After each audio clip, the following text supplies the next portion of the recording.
And we may not be out of the woods quite yet. Focus investigator Heather Fontaine is tracking the latest trends and explains what the data says about the recent decline in cases.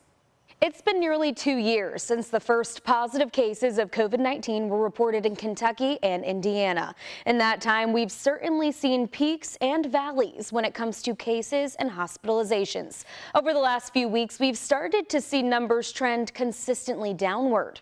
Take a look at this line graph moving left to right. It shows the COVID cases weekly here in Kentucky from December up until last week. You can see that the week ending in December 2nd, there were 12,230 cases.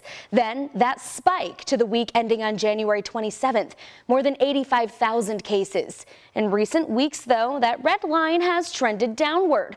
42,374 cases last week, a significant drop.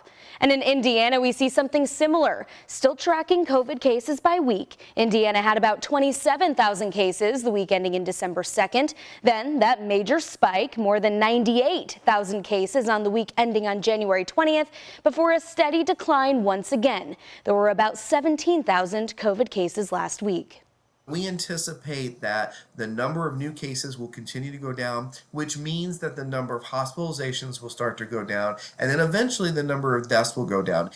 Brian Dixon is the director of public health with the Regenstrief Institute and has spent the last 2 years tracking COVID trends, specifically in Indiana. The ray of hope is that we have now in the U.S. experienced 3 major peaks from COVID-19. In both Kentucky and Indiana, we really saw cases start to rise more than 30 weeks into the pandemic around the first winter of 2020. Indiana's numbers were much higher than Kentucky's at that point, reporting more than 45,000 positive COVID cases in November of 2020, whereas Kentucky had almost 21,000 by January of 2021. We saw cases climb again for both states in September of 2021. Kentucky and Indiana both reporting more than 29,000 cases that month. And most recently, we experienced the third peak that week ending on January 27th.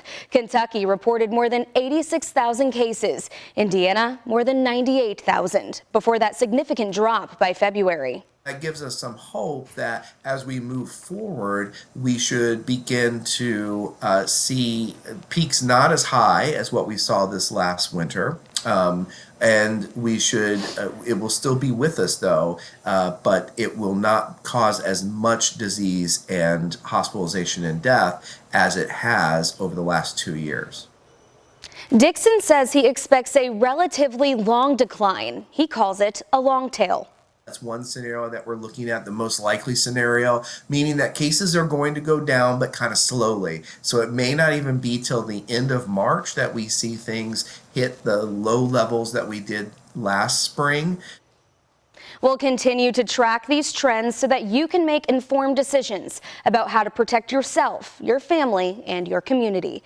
In the studio, I'm Heather Fontaine, WHAS 11 on your side.